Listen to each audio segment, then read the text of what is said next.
महाराष्ट्र। नमस्कार। पीछे वाले जो भगवान है ना, सबसे पहले उनको नमस्कार। सुनाई दे रही है मेरी आवाज? इधर कितने लोग ऐसे हैं जो मुझे जानते नहीं है?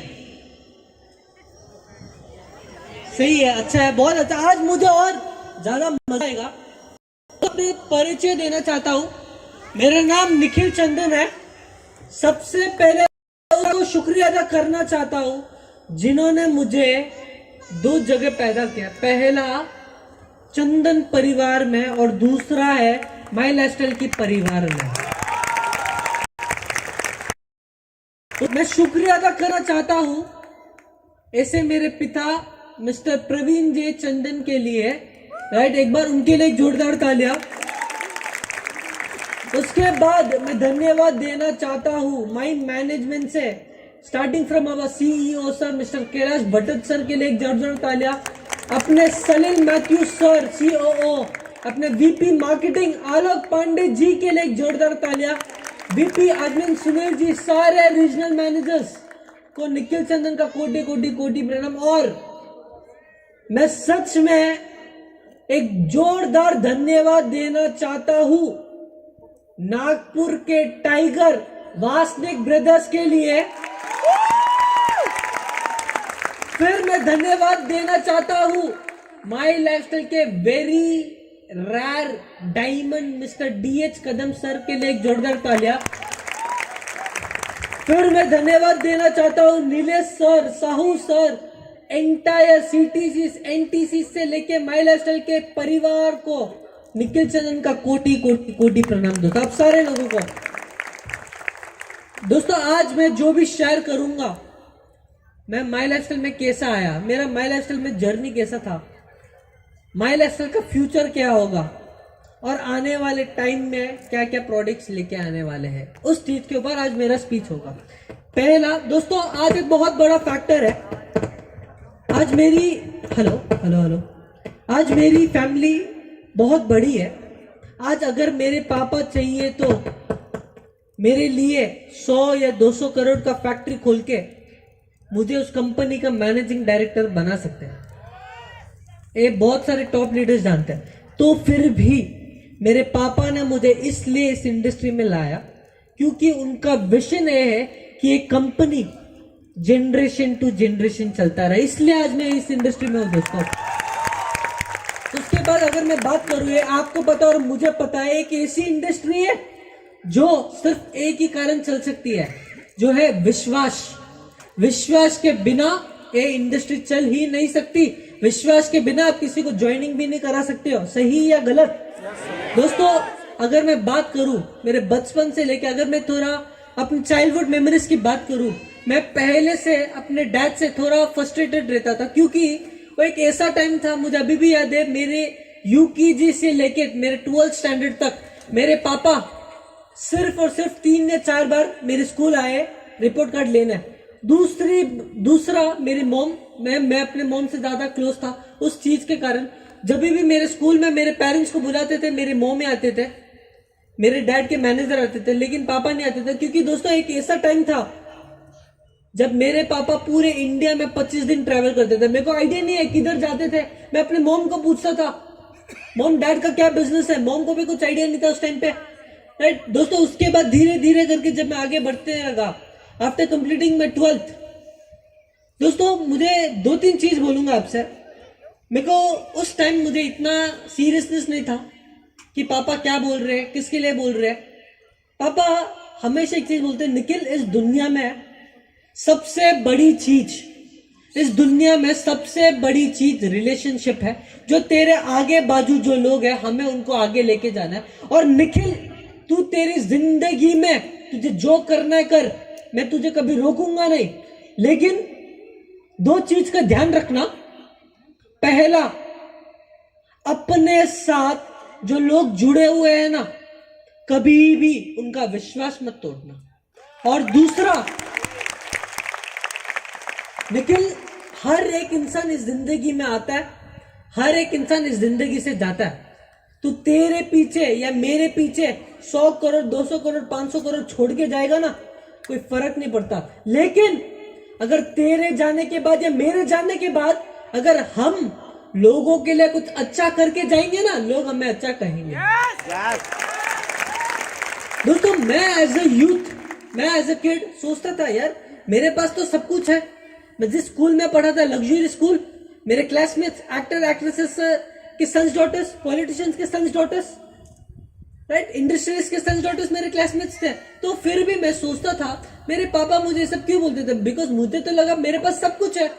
उसके बाद आफ्टर कंप्लीटिंग माई 12th, जब मैं कॉलेज गया, चेन्नई में कॉलेज है लोयला करके, मैं स्टडीज में इतना इंटरेस्टेड नहीं था। आज मैं जो भी शेयर करूंगा ना अपने दिल से, जो बात मुझे शेयर करनी है करूंगा।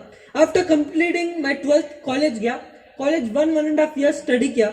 मुझे कॉलेज में इतना इंटरेस्टेड नहीं था मैं किताबों में, पहले से ही। मैंने अपने पापा को बोला, पापा मैं इंटरेस्टेड नहीं हूँ। पापा ने फोर्स किया, नहीं तुझे करना पड़ेगा निखिल। मैं बोला नहीं पापा मुझसे हो नहीं रहा है। मैंने अपने 2-3 फ्रेंड्स पकड़े, मैं बोला भाई यूएसए चलते, उधर 2-3 साल मजे करेंगे, डिग्री ले लेंगे मजे कर करके और आ जाएंगे इंडिया वापस। उसके बाद हमको हमारे पापा के बिजनेस में तो जाना ही है, राइट। मैंने अपने पापा को बोला पापा मुझे यूएसए जाना है। पापा ने कुछ सोचा नहीं, पापा ने बोला डन, तुझे तेरी जिंदगी का रास्ता तुझे खुद डिजाइन करना पड़ेगा। मैं बोला ठीक है पापा। पापा को एक एक चीज बोला, पापा वो सब तो ठीक है, लेकिन जब मैं यूएसए जाऊंगा उधर भी मेरे दोस्त तो मुझे पूछेंगे निखिल तेरे डैड का बिजनेस क्या है, तब मैं उस टाइम क्या बोलूंगा। मैंने अपने पापा को बोला पापा मुझे इन डीप 100% जानना नहीं अपना बिजनेस क्या है, लेकिन सिर्फ 2% जानना है हमारा बिजनेस क्या है। पापा ने बोला वो सब ठीक है, अगले हफ्ते दिल्ली में एक बहुत बड़ा इवेंट होगा, तू उधर आ जाना करके। मैं सोच रहा हूँ, मैं अपने पापा को पूछ रहा हूँ पापा मुझे बिजनेस के बारे में बोलो, समझाओ, और पापा मुझे बोल रहे कि दिल्ली आ जाए, इवेंट है। मुझे कोई आइडिया नहीं था कि अपना बिजनेस है क्या। मैं दिल्ली गया, उधर मैं सबसे पहले अपने कंपनी के जो सीईओ है मिस्टर सलील मैथ्यू सर, उधर के जो रीजनल मैनेजर है और उधर के जो डायमंड्स थे, उनको सबसे पहली बार मिला था। डीएच कदम सर को भी मिला था उस टाइम पे। मैं उस टाइम पे जानता नहीं था, जैसे आज आप लोग मुझे देख रहे हो एक नया पर्सन के, एक न्यू मैनेजमेंट की तरफ से, जो आपने कभी आपके लाइफ में कभी देखा नहीं हो। ऐसे ही मैं जब दिल्ली गया, जब ऑडिटोरियम देखा, उधर 5,000 लोग बैठे हुए थे। मुझे आइडिया नहीं है ये लोग है कौन, मुझे आइडिया नहीं है ये लोग है कौन। पापा ने एक चीज बोला था सलील मैथ्यू सर को, निखिल का हाथ मत छोड़ना, निखिल भाग जाएगा। क्योंकि मैं पहले से ही स्टेज फियर, माइक पकड़ता हूं तो फियर मुझसे होता नहीं था। पापा ने बोला सलील सर को निखिल का हाथ मत छोड़ना। मैं क्या देखता हूँ, जब मेरे पापा का एंट्री हो रहा था, आज जैसे आप लोगों ने मेरे एंट्री किया था, वो तो सिर्फ 1% था। जब मेरे पापा की एंट्री हो रहा था, बहुत सारे लोग खड़े हो गए, बहुत सारे लोग ताली मार रहे, बहुत सारे लोग गॉडफादर चिल्ला रहे।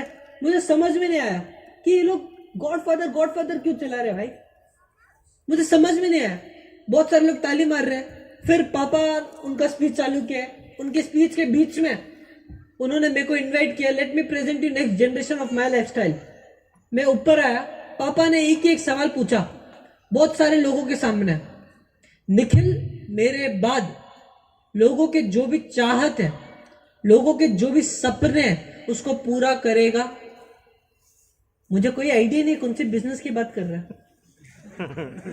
मैं स्टेज में खड़ा था, ह्यूमैनिटी के हिसाब से क्या बोलना चाहिए भाई, हाँ। मैं भी स्टेज में उस दिन हाँ बोला। मैं नीचे आया, उसके बाद इवेंट चालू था। उसके बाद जब इवेंट खत्म हुआ, एक बार सोचो अगर आप में से कोई मेरी जगह होता, आपके ऊपर क्या बीतती होगी। इवेंट जब खत्म हुआ, करीबन 500 से 600 लोग मेरी तरफ भाग के आ रहे थे। इधर मेरे साथ उधर के जो रीजनल मैनेजर है भरत, मैं पूछ रहा था भाई मैंने स्टेज में कुछ गलत बोल दिया क्या, हाँ बोल क्या, ये लोग मेरी तरफ भाग के क्यों आ रहे हैं। भरत को भी समझ में नहीं आया क्यों आ रहा है। बहुत सारे लोग आए, फोटो खींच रहे। मैं सोचा यार ये बिजनेस में इतना ग्लैमर, स्टेज में सिर्फ हाँ बोल और फोटो खींच रहे लोग मेरे साथ। मैं चेन्नई गया, अपने पापा को बोला,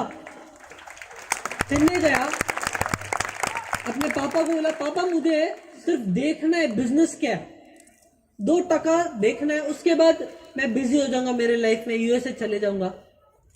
पापा ने बोला डन। मेरे सामने 2 ऑप्शंस रखे थे, एक था मुंबई और दूसरा था कोलकाता। एक था मुंबई और दूसरा था कोलकाता। दोस्तों जब मैं 19 इयर्स का था, today I am 22 years old, जब मैं 19 इयर्स का था तब मैं माई लाइफस्टाइल में आया। तब आप कोई भी यंगस्टर को पूछो, कोई भी यूथ को पूछो घूमने किधर जाना है, क्या बोलेगा भाई? मुंबई। सही है गलत? मेरे को तो सिर्फ 2% जाना था ना बिजनेस के बारे में, और मैं पूरा प्लान था मुंबई जाऊंगा, मुंबई सेलेक्ट करूंगा, मुंबई जाऊंगा, हफ्ते में 7 दिन होते हैं, 5 दिन घूमूंगा और 2 दिन फील्ड वर्क करूंगा। पापा को थोड़ी मालूम पड़ेगा। वो मेरे माइंडसेट था। उसके बाद जब मुंबई गया, डीएच कदम सर को मिला, राजेश यादव जी से मिला, राइट। इनिशियल डेज में सिर्फ टॉप मैनेजमेंट को मालूम था मैं कौन हूं, किसका बेटा हूं करके, राइट। दोस्तों पापा ने बोला निखिल तुझे मेरे नजर और नजरियों से देखना पड़ेगा कि आज लोग हमारे पे इतना विश्वास करते क्यों है, इसलिए तुझे अपने 3 स्तर नीचे आके काम करना पड़ेगा, फील्ड वर्क करना पड़ेगा, तभी तू मेरे लोगों के पेन को समझेगा, तभी तू मेरे लोगों के इमोशंस को समझेगा। उसके बाद पापा का एक मैसेज आया, निखिल तुझे अभी महीने का 5,000 रुपए में गुजारना पड़ेगा मेरे लिए। मैं भाई माई लाइफस्टाइल के पहले मालूम है कैसा था? झूठ नहीं बोलूंगा, आपसे शेयर करता हूं। अगर दिन का 70,000 80,000 रुपीज या 1 लाख रुपीज मांगू ना, कोई हिसाब पूछने वाला इंसान नहीं था। कोई हिसाब पूछने वाला नहीं था, कौन सी गाड़ी चाहिए लेके जा, कोई हिसाब पूछने वाला इंसान नहीं था। अगर आप वही इंसान को बोलोगे दिन का नहीं भाई महीने का 5,000 रुपए, सोच के देखो उसके ऊपर क्या बीतती होगी। मुझे इनिशियल डेज में जब पापा का मैसेज आया था ना, मुझे लगा पापा है मेरे, मजाक कर रहे होंगे करके। ये सब हुआ इनिशियल फर्स्ट डे। मैं साउथ मुंबई में रहता था अपने बड़े पापा की फैमिली के साथ। इनिशियल फर्स्ट डे 9 o'clock उठा, राजेश यादव जी का कॉल आया कि सर मेरा ऑफिस थाने में है, अब थाने आ जाओ सर। मैं कभी लो लेवल कभी देखा ही नहीं था। जब चेन्नई में था सब कुछ ऊपर ऊपर का ही देखा, लग्जरी लाइफ ही देखी। मैं बोला हाँ ठीक है सर मैं आता हूँ, 1.5-2 घंटे में आता हूँ करके मैं राजेश यादव जी को बोला। मैं क्या किया, ओला बुक किया, गया राजेश यादव जी के ऑफिस थाने। 850 रुपीज 2.5 आवर्स, 850 रुपीज 2.5 आवर्स लगा मुझे राजेश यादव जी के ऑफिस तक पहुंचने में, और रिटर्न का अलग 850 रुपीज। इसे 2-3 दिन करने लगा। 1,000 रुपए थे पॉकेट में। भी पापा को कॉल किया, पापा पैसा भेजाओ ना। सॉरी बेटा पैसा नहीं मिलेगा। मैं समझ में नहीं आया मैं क्या चल क्या रहे, मुझे समझ में नहीं चल क्या रहे। मैं राजेश यादव जी से शेयर किया कि सर आप कुछ बोलो यार पापा को, पापा पैसे नहीं दे रहे मेरे को। मैंने राजेश यादव जी को बोला, सर ने मुझे एक चीज बोला, निखिल जी आपको एक चीज बोलूंगा अगर आपको बुरा नहीं लगेगा तो। मैं बोला हाँ प्लीज बोलो ना सर। सर आप एवरीडे लास्ट 4-5 दिन से जो आप ओला में आके जा रहे हो, एक छोटा सा मेरी बात मानोगे तो। मैं बोला हाँ बोलो ना सर। सर आपने कभी लोकल ट्रेन में ट्रैवल किया है क्या? मैं बोला नहीं सर, लाइफ में कभी लोकल ट्रेन ट्रैवल भी नहीं किया हो, सिर्फ मूवीज में देखा हो कैसी होती है। सर ने बोला सर आज मैं आता हूँ आपके साथ, उसके बाद आप एक हैबिट बना दो सर। मैं बोला ठीक है ओके सर, आप आओगे ना साथ में करके। सर आए मेरे साथ। फर्स्ट 1-2 दिन स्ट्रगल होते लगा कि यार कैसा है क्या है करके, बट एक अडेप्ट हो गया था। क्योंकि भाई 40 रुपए में साउथ मुंबई से थाने जाने के लिए और साथ में फ्री बैक मसाज मिलता हो, क्या चाहिए भाई? जहाँ ओला में 850 रुपीज देता हूँ, राइट। उसके बाद एक हैबिट बना दिया, लोकल ट्रेन में ट्रैवल करने लगा। उसके बाद इनिशियल डेज में जब मैं जीटीएस जाने लगा, 1-2 बार हमारे डायमंड है सुनील सागवेकर जी, उनका ही 1-2 बार उन्होंने मेरे को जीटीएस में भी देखा था। इनिशियल डेज में मेरे पापा ने मेरे साथ थोड़ा कंडीशंस रखा था कि निखिल तू जब फील्ड वर्क करेगा तो किसी को भी बोलेगा नहीं कि तेरा नाम निखिल चंदन है। You can tell your name as Nikhil Jain, Nikhil Kumar, लेकिन तू फील्ड वर्क में जब फील्ड वर्क करेगा तब तुझे चंदन नाम का वर्ड यूज करना नहीं पड़ेगा। मैं बोला ठीक है ओके पापा। इनिशियल डेज में जब जीटीएस गया, आप ही लोगों की तरह 40 रुपए देके लोगों के बीच में बैठने लगा। मैं जब इनिशियल डेज में जब जीटीएस गया, मैं क्या देखता हूँ, मेरे लिए दोस्तों लाइफ में दो ऐसे इंसिडेंट्स हुए जो मुझे कंप्लीटली चेंज किया माई लाइफस्टाइल के प्रति। पहला था जीटीएस। इनिशियल डेज में जब जीटीएस जाने लगा, मैं क्या देखता था, जीटीएस एक ऐसी जगह है जैसे आज इधर नए लोग कितने हैं सर, नए लोग कितने, नए डिस्ट्रीब्यूटर्स। आप लोगों को एक चीज बोलता हूँ, जब मैं जीटीएस गया ना उधर भी नए लोग थे, लेकिन उनके आंखों में मालूम है क्या देखता था, एक ऐसा पागलपन देखता था। अगर वो इंसान इस बिजनेस में 4 से 5 साल देगा ना, उसकी भी ऑडी या मर्सिडीज स्टेज पे आएगी। उसके बाद एक हॉल है दोस्तों, जैसे जैसे मैं आगे बढ़ते गया, एक हॉल है मुंबई में, षणमुगानंदा हॉल करके, आपने सुना होगा शायद सर। उधर आज से 2 साल पहले दोस्तों, आज से 2.5 years बैक, मैं लोगों के बीच में बैठा हुआ था। कैसा, मैं लोगों के बीच में बैठा हुआ था। मेरे राइट साइड में मेरे सबसे कोई डिस्ट्रिक्ट टीम कोऑर्डिनेटर था और मेरे लेफ्ट साइड में कोई साधारण डिस्ट्रीब्यूटर नया नया ज्वाइन किया हुआ। मेरे पापा का एंट्री होता है, बहुत सारे लोग खड़े हो गए, बहुत सारे लोग चिल्लाने लगे, देखो गॉडफादर आ गया, देखो भगवान आ गया। मैंने अपने मुंह से इस इंसान को मालूम है क्या बोला, वो जानते नहीं मैं किसके बारे में बोल रहा हूँ, हम दोनों का क्या रिलेशन है। मैंने इस इंसान को मालूम है क्या बोलता, नहीं यार, हर आदमी हर बिजनेस में नंबर 1 होता है, उसका मतलब ये नहीं कि वो आदमी भगवान हो। ये आदमी मालूम है मुझे क्या बोलता है, ये आदमी जानते नहीं मैं किसके बारे में बात कर रहा हूँ। वो आदमी मुझे मालूम है क्या बोलता है, भैया आप इस इंसान को जानते नहीं, आज इनके कारण मेरे घर पे मेरी बेटी की शादी हुई है। तो ऐसे ऐसे इंसिडेंट्स मेरे लिए इतने शॉकिंग हुए। और जब मैं आगे बढ़ते लगा ना दोस्तों, जैसे मैं बोला, सिर्फ मैनेजमेंट को आइडिया था कि मैं कौन हूं क्या हूं, लेकिन जब मैं मैनेजमेंट से जब इन्वॉल्व होना चालू किया, मैं क्या देखता हूं यार, अपने वीपी मिस्टर आलोक पांडे जी, वीपी श्रीकांत जी और सारे रीजनल मैनेजर, इधर माई लाइफस्टाइल में कोई सैलरी का कल्चर है ही नहीं। माई लाइफस्टाइल में कोई सैलरी का कल्चर है ही नहीं। मेरे पापा हमेशा एक चीज बोलते हैं, निखिल माई लाइफस्टाइल में जो माई मैनेजमेंट है ना, हम लोग जो सैलरी देते हैं ना, it is just a love of token. वो लोग आज इतना मेहनत कर रहे हैं और वो लोग और हम लोग आज इतना मेहनत कर रहे हैं क्योंकि हर एक डिस्ट्रीब्यूटर एक सपना लेके आता है माई लाइफस्टाइल के प्रति, और हम माई मैनेजमेंट का एक ही काम है, आपके सपने को पूरा करना। राइट। उसके बाद दोस्तों, जैसे जैसे मैं आगे बढ़ता लगा, मैं गुवाहाटी में था, मुझे अभी भी याद है, मैं गुवाहाटी में था। गुवाहाटी में एक जगह काजीरंगा, राजेश यादव जी के साथ था। उधर जब राजेश यादव जी से मिला कि राजेश यादव जी मुझे उधर लेके गए थे, उधर छोटी सी स्कूल थी, काजीरंगा करके एक जगह था गुवाहाटी में। जब उधर गया, मेरे पापा का कॉल आया था। वो इवेंट का मैं आपको थोड़ी देर के बाद बोलता हूँ क्या हुआ उस इवेंट में। उधर गया, मेरे पापा का कॉल आया था इवेंट खत्म होने के बाद। पापा का कॉल आया था, पापा ने बोला, Nikhil what have you decided, क्या डिसाइड किया तूने, कब निकालू तेरे यूएसए की टिकट। मैंने अपने पापा को एक चीज बोला, मैंने एक चीज शेयर किया था आपको कि बचपन से लेके एक मिड टर्म तक मेरे को एक डिफरेंस था पापा के बीच में बात करने का, क्योंकि जैसे मैं बोला कि मेरे पापा मुझे इतना टाइम नहीं देते थे, हमारे फैमिली को इतना टाइम नहीं देते, इसलिए जो बात करने का जो होता है वो थोड़ा बहुत कम था मेरे पापा से। मुझे लाइफ में कभी सोचा नहीं मैं अपने पापा को ऐसे बोलूंगा। जब मैं गुवाहाटी में था, पापा ने कॉल किया, Nikhil what have you decided for USA. मैंने अपने पापा को एक चीज बोला, पापा उस दिन मैं षणमुगानंदा हॉल में था, उस दिन आपने एक चीज बोला था, जैसे भगवान ने आपको सेलेक्ट किया है अपने माई लाइफस्टाइल के फैमिली के, अपने माई लाइफस्टाइल के फैमिली को कुछ करने के लिए, ऐसे ही भगवान ने हम चंदन परिवार को सिलेक्ट किया है पूरी इंडिया में नहीं, पूरी दुनिया में जितने भी लोग बेरोजगार है ना, सारे लोगों को करोड़पति बनाने के लिए। दोस्तों, मैं कभी सोचा भी नहीं कि मैं अपने पापा से शेयर करूंगा, और मैंने अपने पापा को उस दिन एक प्रॉमिस किया। पापा को एक चीज बोला, पापा मैंने एक चीज देख लिया, ए माई लाइफस्टाइल कोई रिलायंस या कोई XYZ जैसे एक नॉर्मल कंपनी नहीं है भाई। ये माई लाइफस्टाइल हम चंदन परिवार की रेस्पॉन्सिबिलिटी है, ये माई लाइफस्टाइल हम चंदन परिवार की रेस्पॉन्सिबिलिटी है।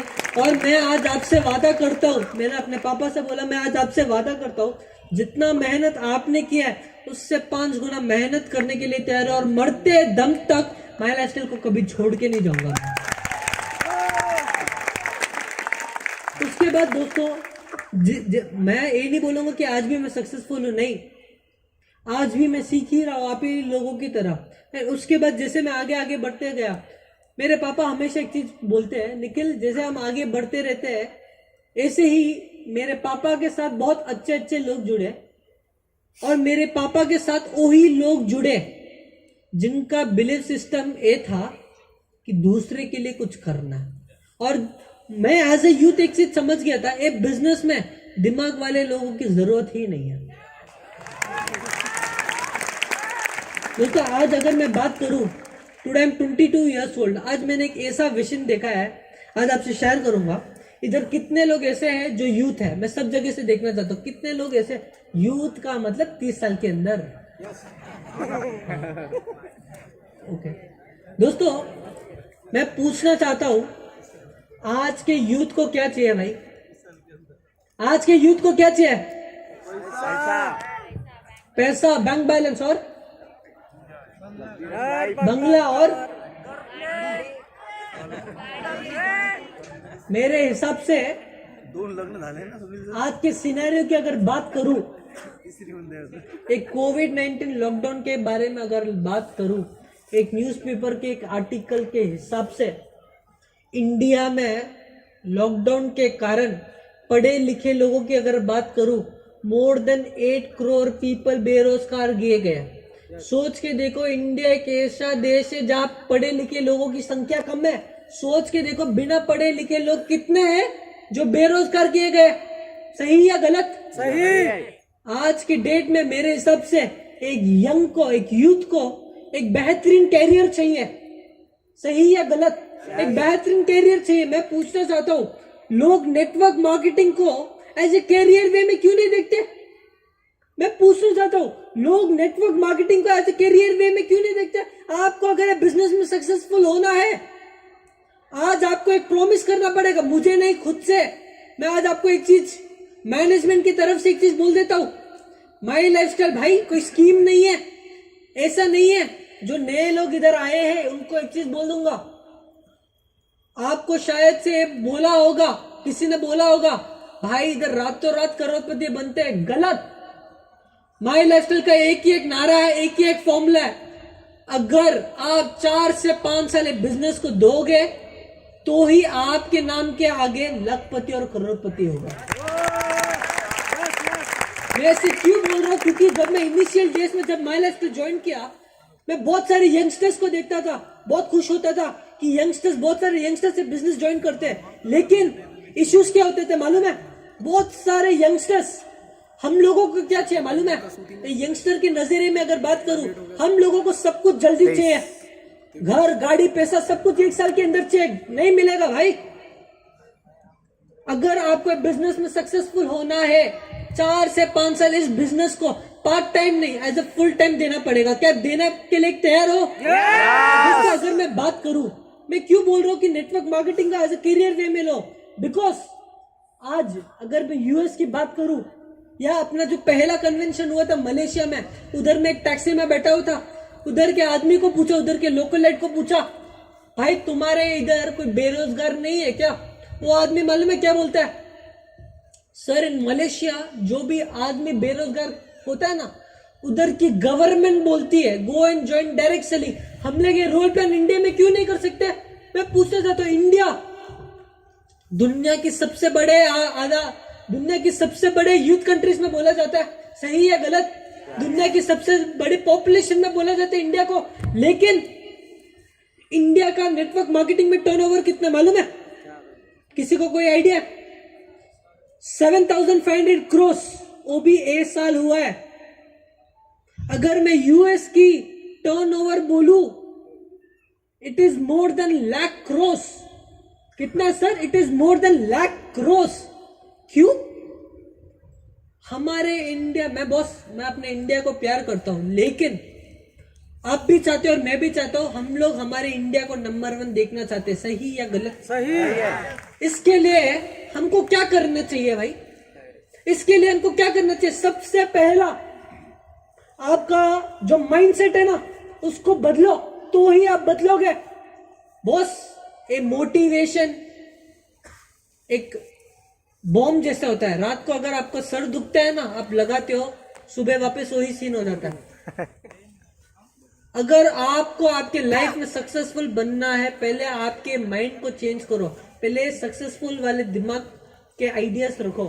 दोस्तों एक चीज बोलूंगा, अगर मैं केपीएमजी सुना आपने, केपीएमजी के एक रिपोर्ट के हिसाब से 2025 में 64 केपीएमजी के एक रिपोर्ट के हिसाब से 2025 में डायरेक्ट सेलिंग का सेल्स 64 65,000 करोड़ टच करने वाला है। कितना सर? 65,000 करोड़। मतलब आज जैसे मैं बोला अभी कितना है सर? 7,500 करोड़। सोच के देखो, ये 5 साल में जितना बिजनेस 20 साल में नहीं हुआ था, जितना बिजनेस 20 साल में नहीं हुआ था, उतना बिजनेस हर साल होता जाएगा, उतना बिजनेस हर साल होते जाएगा। अगर मैं बात करूं दोस्तों, नेटवर्क मार्केटिंग को आज की डेट में लोग ऑप्शन के वे में क्यों रखते हैं मालूम है? एक छोटा सा एग्जांपल दूंगा। एग्जांपल, एक बाटा कंपनी है, बाटा कंपनी का मैनेजिंग डायरेक्टर बोलता है, 2 सेल्स वाले को रखता है। एक एग्जांपल दे रहा हूं, बाटा कंपनी का मैनेजिंग डायरेक्टर दोस्तों बोलते हैं कि भाई अफ्रीका जा, उधर जाके देख, उधर शू बेचने का कितना अपॉर्चुनिटी है, राइट? 2 सेल्समैन वाले जाते हैं अफ्रीका, उधर जाके क्या दिखते हैं? अरे यार, इधर तो सारे लोग जूते पहनते नहीं है, हम लोग इधर धंधा नहीं कर सकता। एक सेल्स वाला वो वे में देखता हो, दोनों सेल्स वाले वापस गए अपने बॉस के पास। पहला सेल्स वाला मैन बोला कि सर, इधर अफ्रीका में कोई जूते पहनते नहीं है, हम लोग, हमारा धंधा नहीं होगा। और दूसरे सेल्समैन, उसका थिंकिंग का नजरिया देखो, सर इधर कोई भी जूता पहनता नहीं है, हम सारे लोगों को जूता पहना सकते हैं। ऐसे ही नेटवर्क मार्केटिंग को, बॉस आज में जिनको भी मेरा वीडियो लेना ले लो, 2027 में आप देखोगे, अगर आप टाइप करोगे ना www.india's fastest growing industry, top 5 में नेटवर्क मार्केटिंग इंडस्ट्री, टॉप 5 में। दोस्तों एक ऐसा बिजनेस है, जहां कोई एज बैरियर नहीं है। अगर आप 18 साल के हो, आप ये बिजनेस कर सकते हो। अगर आप 70 साल के हो, ये बिजनेस कर सकते हो। दोस्तों इधर कोई कास्ट सिस्टम नहीं है, इधर जो डायमंड बने हुए, जो आईटीसी बने, ऐसे नहीं कि हमने डायरेक्टली उनको आईटीसी दे दिया, डायमंड दे दिया। वो लोग भी डिस्ट्रीब्यूटर के वे में आए थे, आप ही लोगों की तरह जो आज आप डिस्ट्रीब्यूटर बैठे हो। इधर कोई एज बैरियर नहीं है, इधर कोई कास्ट सिस्टम नहीं है। आपने अगर कोई बिजनेस किया देन गुड, अगर आपने कोई बिजनेस नहीं किया अपने लाइफ में देन वेरी गुड। इधर कोई रॉकेट साइंस पढ़ने की जरूरत नहीं है। इधर सिर्फ एक ही एक सवाल जानना चाहता हूं, क्या आपके सपने हैं? Yes! क्या